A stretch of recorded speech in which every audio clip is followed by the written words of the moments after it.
많은 관심을 받고 있는 사건, 사고들 짚어보겠습니다. 지금 이 사건 오늘은 오선희 변호사와 함께하겠습니다. 안녕하십니까? 네, 안녕하세요. 네. 오선입니다. 자, 먼저 재작년 부산에서 있었던 사건부터 보겠습니다. 귀가하던 여성을 뒤쫓아가서 폭행했던 이른바 부산 돌려차기 사건. 어제 관련한 재판이 있었다고요? 네, 어제 관련한 재판이 있었고요. 이 사건은 원래 있었던 그 사건 와는 다른 사건입니다. 이미 원래 사건으로 징역 20년 선고받았던 가해자가 교도소의 수감 중에 같은 수감 중인 다른 수감자들을 상대로 한 범죄하고 원래 돌려차기 피해자를 대상으로 했던 보복 목적 협박죄 등에 대한 사건입니다. 예, 그러니까 이제 부산 돌려차기로 알려졌던 그 사건과 관련해서는 지난해 이미 대법원에서 징역 20년을 선고받았고 어제 다른 그 재판이 있었던 건데 어제 재판에서 진행된 그 증인 신문에서 가해자가 평소 피해자에 대해 이제 보복을 하겠다 이런 다짐을 했다는 취지의 증언이 굉장히 좀 많이 나왔던 걸로 아는데 굉장히 좀 섬뜩한 말들이 많더라고요. 네, 동료 수감자들이 증인으로 나왔던 건데요. 뭐 옆방에 들릴 정도로 큰 소리로 피해자에 대한 인신공격성 발언뿐만 아니라 향후에 출소하면 피해자에 대해서 뭐 생명 포함해서 굉장히 다른 범죄, 그러니까 중대한 범죄를 저지르겠다는 다짐과 계획 등을 계속 말해왔다고 합니다. 네, 지난 5월에 출석한 그 다른 수감자들도 이 가해자가 피해자에게 보복하겠다 이렇게 말했다고 이제 증언한 적이 있는데요. 구치소 안에서 이런 말들을 좀 수시로 했던 것 같아요. 뭐 지속적으로 항상 많이 말을 했다고 하고요. 그게 한두 번 있었던 것이 아니라 자신이 받았던 형량이 굉장히 억울하다, 피해자를 잘못 만났다, 피해자 때문에 자기가 이렇게 많은 형량을 얻었다. 뭐 이런 식으로 본인의 잘못을 반성하는 게 아니라 피해자를 원망하고 피해자에 대해서 그 피해자 때문에 내가 이렇게 됐다는 오히려 반대되는 방향으로 사고를 하고 피해자에게 결과적으로 계속 보복하겠다.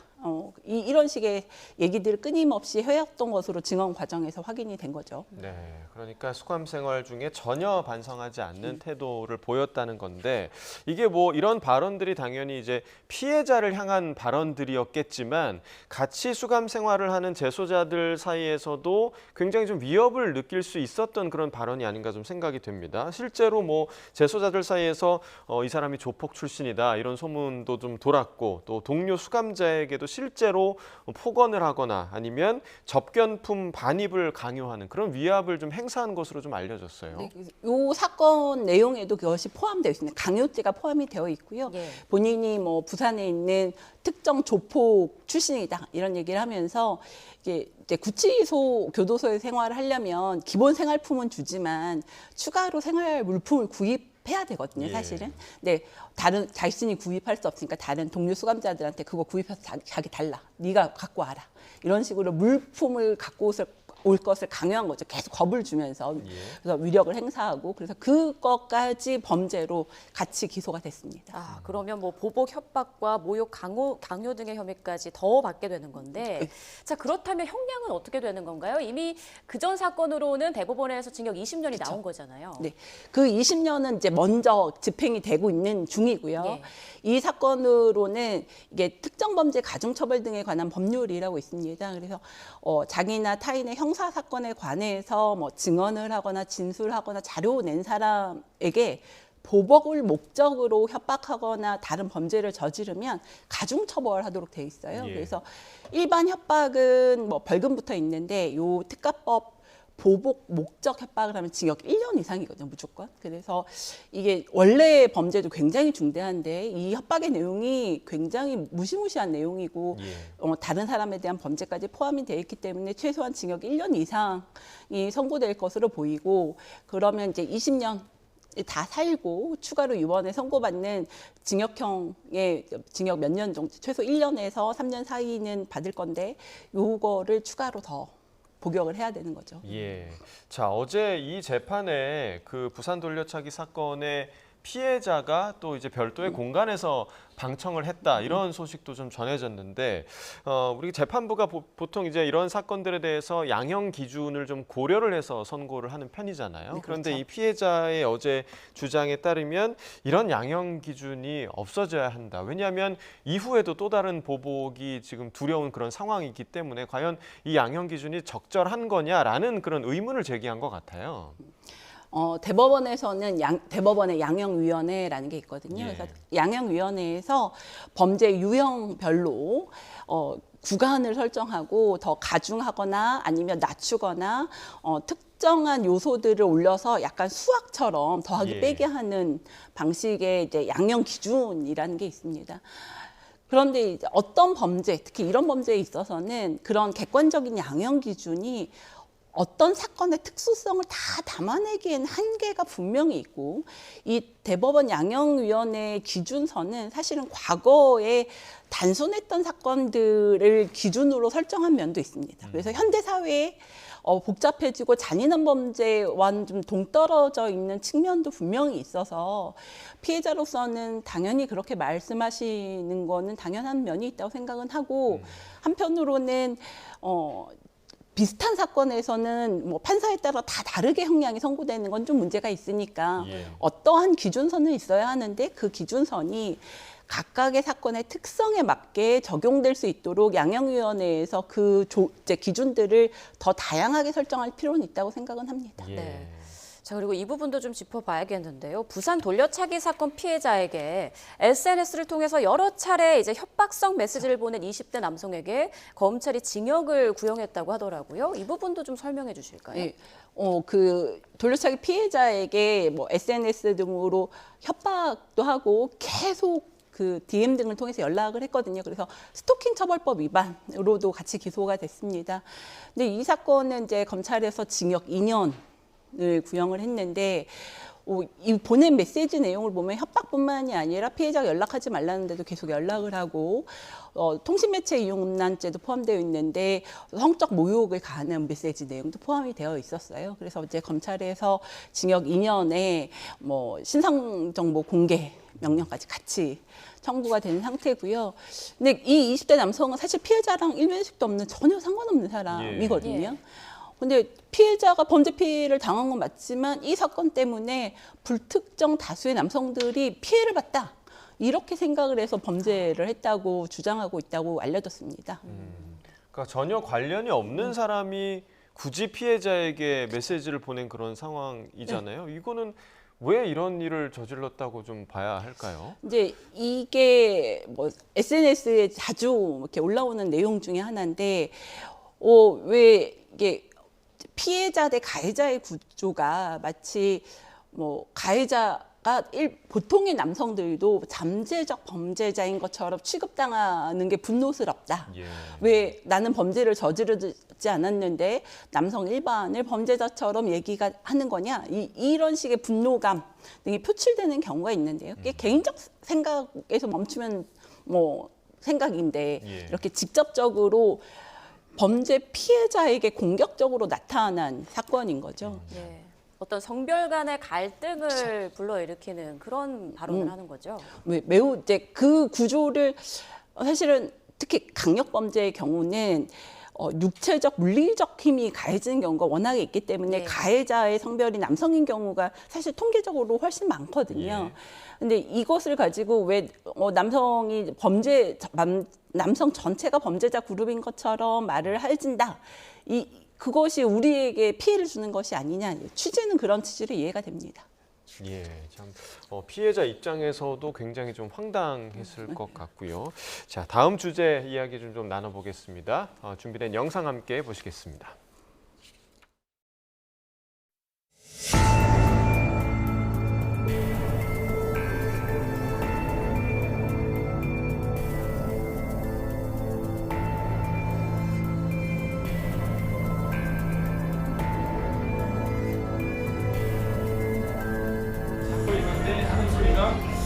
사람 죽이는 게 쉽지 않구나. 이제 직간에 좀 제압이 되고 막 그러니까는 지 뜻대로 안 돼서 그런지.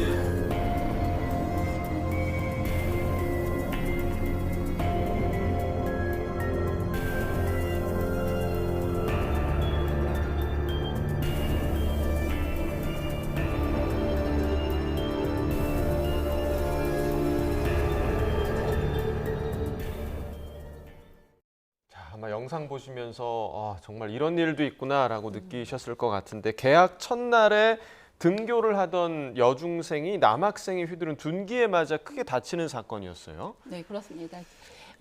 이제 가해자와 피해자는 중학교 선후배 사이고 지금 예. 가해자는 고등학생이고 피해자는 중학생인데요. 예.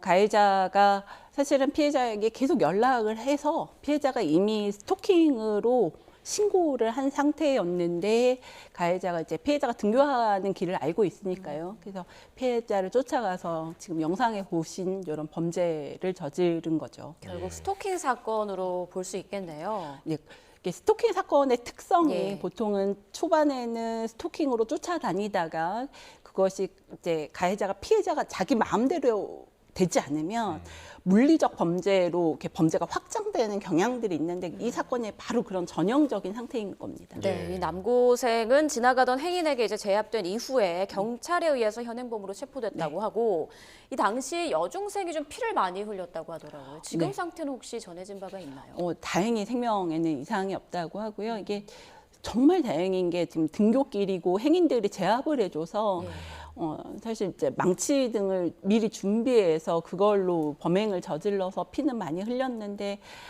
정말 다행히도 피해자의 생명에는 좀 문제는 없다고 네. 알려졌습니다. 자, 생명에 지장이 없다라고 하니까 좀 다행이긴 하지만 지금 이 남학생의 그 가방을 보니까 뭐 다른 종류의 흉기도 있었고 또 유서까지 들어 있었다고 해요. 지금 말씀하신 대로 준비한 흉기로 범행을 했다라는 거는 계획 범죄의 명확한 좀 증거가 될 수 있는 거잖아요. 네, 그렇죠. 그리고 더구나 남학생이 사실은 이 사건 이전부터 죽이겠다, 그리고 죽이고 나도 죽겠다. 라는 얘기를 이미 해왔었기 때문에 예. 가방 안에 흉기뿐 아니라 유서를 같이 가지고 있었던 것은 기존에 해왔던 말들을 실행행위로 옮기기 위해서 준비를 했던 것으로 보이니까 이거는 단순히 우발범죄라고는 절대 볼 수 없고 예. 아까 말씀드린 대로 스토킹 범죄가 이렇게 이어지다가 이제 물리적 폭력, 이제 나아가서 살인행위까지 가는 경우들이 이렇게 굉장히 유형적으로 있는 사건들이어서 이 사건도 마찬가지 맥락으로 좀 보입니다. 네, 지금 화면을 보니까 여학생이 얼마나 무서웠을까 정말 끔찍한데요. 게다가 지금 등교길이잖아요. 네. 네, 헌한 낮에 네. 그리고 행인들도 많이 다니는 길에서 저런 끔찍한 범행을 저질렀다는 게 정말 무서울 정도인데 지금 아까 말씀하셨지만 그 이미 수차례 신고가 접수된 것으로 네. 지금 전해지고 있는데 이후에는 좀 어떤 조치가 이루어졌는지 궁금해요. 사실 남학생이 이 지적장애를 갖고 있고 이 사건 신고 이후에 경찰이 남학생의 상태를 확인하고 그 가해자의 부모와 의논을 해서 정신병원 입원까지 시켰던 상황이었고 예. 피해자 보호 조치를 하긴 했는데 이제 이게 정신병원이 무조건 계속 감금 상태로 있는 건 아니니까 병원에 입원했다가 퇴원을 하고 퇴원 직후에 이렇게 준비를 해서 갑자기 아침에 등교길과 이제 시간은 다 알고 있으니까 이렇게 범행을 한 것으로 보입니다. 즉 이게 스토킹 신고가 되고 이미 뭐 경찰이 남학생에 대해서 퇴원 이후에 모니터링까지 하고 있었는데 사실 24시간 감시한다는 거는 이제 경찰의 인력상 불가능하니까 그 감시가 소홀한 틈에 이렇게 범죄가 이루어진 거죠. 예. 자, 경찰이 이제 가해 그 학생에 대해서 구속영장을 신청을 했는데 살인 미수 혐의를 적용을 한 겁니까? 예. 예. 뭐 망치 같은 둔기로 사실 사람의 머리를 때린 거기 때문에 이거는 이제 그리고 미리 죽이고 나도 죽겠다라는 말들을 해왔고 유서까지 준비된 상태였으니까 살인의 고의는 충분히 입증될 것으로 생각이 되고 예. 살인 미수로 영장을 청구한다고 합니다. 네. 남고생 최근까지 이제 병원 치료를 받았고 말씀하신 대로 경찰도 이제 퇴원 후에 계속 모니터링을 해온 상황인데 이 사건을 막지 못했다는 게 정말 좀 안타까운 지점이네요. 그렇죠. 그러니까 이게 이제 지금 체계라는 게 예. 경찰이 스토킹 신고가 돼서 충분히 보고 있다라고 하지만 가둬놓을 수 있는 제도는 없거든요. 그러니까 범행을 선행해서 방지하는 게 되게 한계가 있고 제도적으로 그러다 보니까 이렇게 추가 범행으로 나갈 개연성이 있었지만 끝까지 막지 못하게 된 거죠. 그런 예. 점에서 굉장히 안타깝습니다. 예. 그러면 그 말씀해주신 대로 이제 지적 장애가 만약에 이 가해자에게 지적 장애가 있다면 이 부분도 이후에 이제 선고될 형량이나 이런 부분에 좀 고려가 되는 부분입니까? 고려될 개연성이 있다고 저는 생각은 하는데 형법에 보면 사물을 변별할 능력이 부족한 경우에는 형량을 감경해 주는 제도가 있습니다. 예. 그래서 판단 능력이나 사물을 변별할 능력이 부족하다라는 점이 인정이 만약에 된다면 그러니까 지적 장애 자체로 그게 무조건 인정되는 건 아니지만 예. 만약에 인정이 된다면 형량이 감경될 수는 있는데 다만 이 경우는 재범의 우려가 너무 높기 때문에 그게 인정이 된다면 반대로 치료 감호라고 해서 재범의 우려가 있으니까 교도소에 가는 거 대신에 치료 감호소에서 장기간 국립법무병원에서 이렇게 있으면서 장기간 치료를 받게 하는 방법도 선택은 될 수 있다고 생각을 합니다. 네, 스토킹 사건에 정신질환에 대낮에 흉기까지 정말 각종 아이템들이 다 섞인 그런 사건인 것 같은데요. 앞으로는 좀 이런 사고가 없었으면 좋겠습니다. 자, 저희가 준비한 마지막 주제로 넘어가 보겠습니다. 먼저 준비된 영상부터 보고 오겠습니다.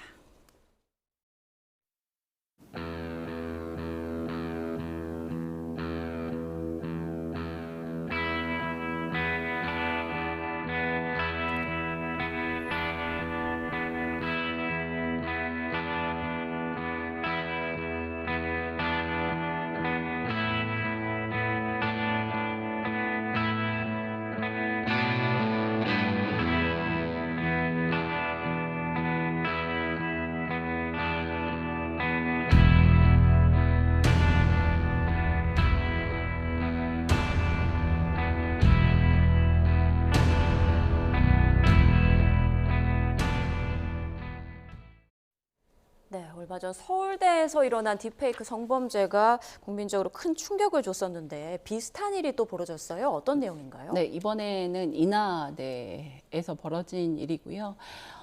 지금 인하대의 이제 피해자 학생이 갑자기 자신에게 이상한 연락들이 끊임없이 굉장히 많이 오고 성적인 전화를 받으면 성적인 욕설 내지는 메시지 같은 것이 너무 많이 와서 이게 이상하다고 생각하던 차에 이러한 텔레그램 방에서 자신의 신체가 합성된 이제 이른바 딥페이크 피해가 있다는 걸 뒤늦게 알게 되었는데 이게 신고했지만 경찰에서 우리 텔레그램 확인하기 어렵다 이러니까 피해자가 직접 자신이 증거 채집을 위해서 그런 방들에 들어가서 본인이 직접 이제 피로라는 사람인 것처럼 참여를 하고 증거 수집을 해서 결국 가해자를 적극적인 범행 행위를 하는 가해자를 특정을 해서 이것이 밝혀지기 시작하면서 지금 보도가 되기 시작한 겁니다. 네, 본인이 직접 대화방에 들어가 봤다. 그 대화방이 이제 텔레그램 대화방으로 알려졌는데 2020년부터 운영이 됐고 무려 참가자가 1,200명에 이르는 것으로 알려졌더라고요. 규모가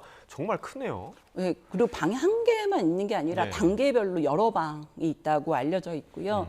이게 근데 문제는 지금 수사 중인데도 방이 폐쇄되거나 이런 게 아니라 지금도 운영이 되고 있다는 점에서 더 놀랍고 예. 더 충격적이죠. 네, 지금까지 파악한 피해자는 4명이라고 하는데 본인이 피해자인 걸 모르는 경우도 있을 거고 앞으로 또 본격적인 수사가 진행되면 더 늘어날 가능성도 있는 거잖아요. 굉장히 그렇죠. 이게 지금 이 사건의 피해자조차도 본인한테 연락 오기 전까지는 전혀 지금 모르고 있고 이게 합성물이기 때문에 누가 나에 대해서 갑자기 뭐를 합성해서 돌려서 보고 나에 대해서 성적 모욕을 하고 있다는 거를 당사자는 진짜 알 수가 예. 없죠. 알 수가 없기 때문에 사실 피해가 굉장히 확산이 된 후에야 피해자가 뒤늦게 아는 경우가 많아서 그렇기 때문에 더 큰 문제인 거죠. 네, 더 피해자가 더 늘지 않을까라는 우려가 드는 지점인데 방금 말씀드린 것처럼 이제 대화방에 참가자가 1,200명이라고 말씀을 드렸습니다. 그런데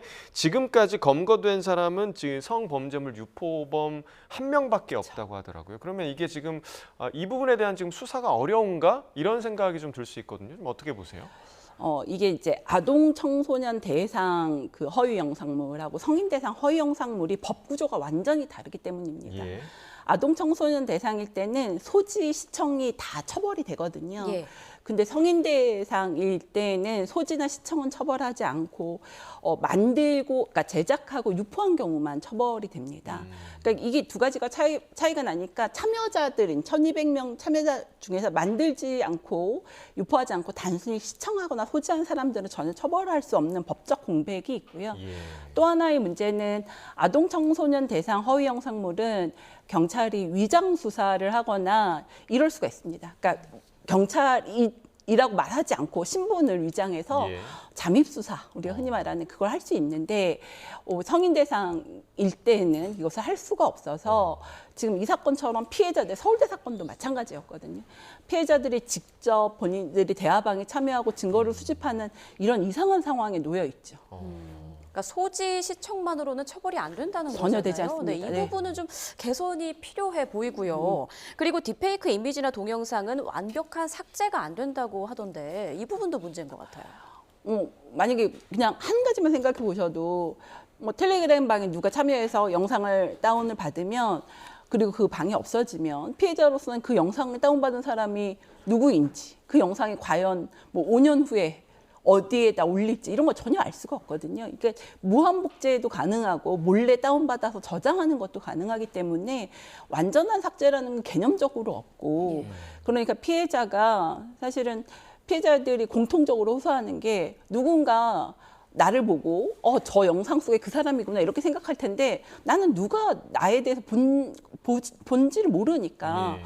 그 사람한테 가서 그 영상 속 사람이 제가 아니거든요. 이렇게 말을 할 수조차도 없는데 이게 영원히 그래야 되나? 이런 생각 때문에 너무 힘들다. 이렇게 피해자들이 겪는 고통이 영원히 지속된다는 점에서 굉장히 나쁜 범죄인 거죠. 네, 그러니까 언제까지 그런 고통을 겪어야 하나 굉장히 막막할 수밖에 없는 피해자들의 입장이 아닌가 생각이 드는데 앞서 얼마 전에 서울대에서도 이런 관련 딥페이크 성범죄가 좀 있었는데 뭐 서울대에 이어서 지금 이번에 인하대까지 그러니까 대학가에 이런 관련 범죄가 더 넓게 퍼져 있는 건 아닌지 좀 우려되는 그런 상황이거든요. 아예 뭐랄까요? 좀 새로운 성범죄 유형이 나온 거 아닌가라는 우려도 좀 드는 상황입니다.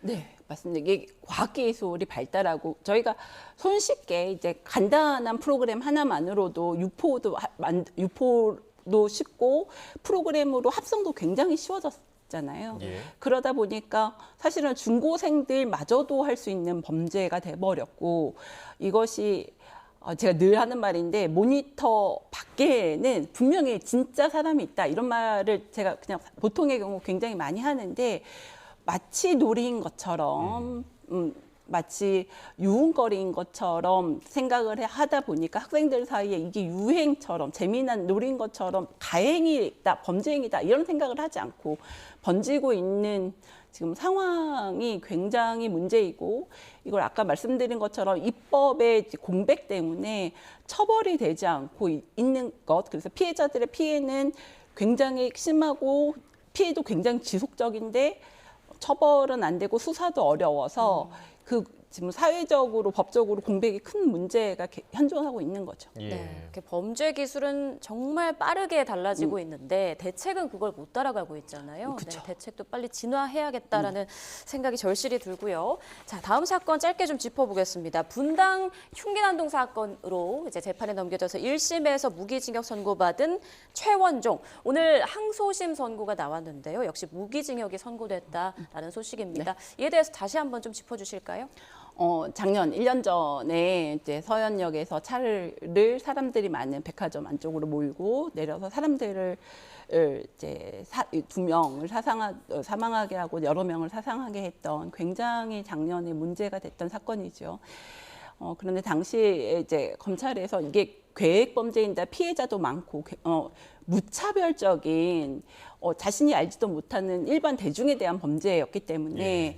검찰에서 사형을 구형했었는데 법원에서는 무기징역을 선고했고 그래서 검찰하고 피고인 둘 다 양형부당 항소를 했습니다. 그런데 예.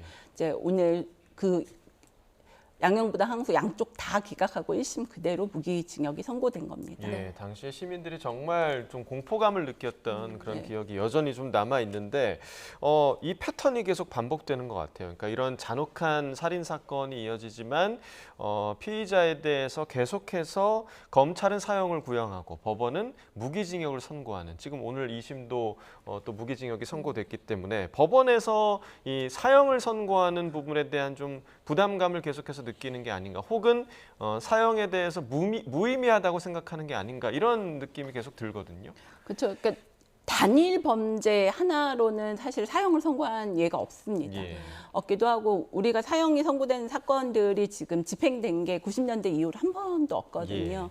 그런 측면에서 지금 앵커님 말씀하신 대로 두 가지 측면이 다 있고 이 사건이 굉장히 잔인한 범죄고 피해자들도 많았지만 이제 법원에서는 사형은 그러니까 여러 번에 걸친 그러니까 우리가 흔히 이제 개념적으로 말하면 연쇄살인 경우 정도가 아니면 지금 선고가 안 되는 예. 상황에는 있습니다. 예. 네, 1심, 2심 모두 무기징역이 내려진 건데 앞으로 대법원까지 가게 될까요? 저는 당연히 간다고 생각을 하고요. 왜냐하면 무기징역은 양형부당으로 상고가 되는 대상 범죄여서 피고인으로서는 당연히 갈 것이고, 이건 검찰은 이 사건은 검찰의 무슨 결단을 지금 검찰이 법원에 결단을 요구했던 범죄여서 검찰도 당연히 상고를 같이 가지 않을까 생각합니다. 네, 상고를 해서 대법원까지 간다면 뭐 대법원의 판결은 어느 정도 좀 예상 가능한 부분인가요? 기존의 사건들에 비추어 보면 예. 역시 무기징역이 되지 않을까 생각은 됩니다. 예. 네, 알겠습니다. 지금까지 주요 이슈들 오선희 변호사와 함께 짚어봤습니다. 변호사님 오늘 말씀 고맙습니다. 네, 감사합니다.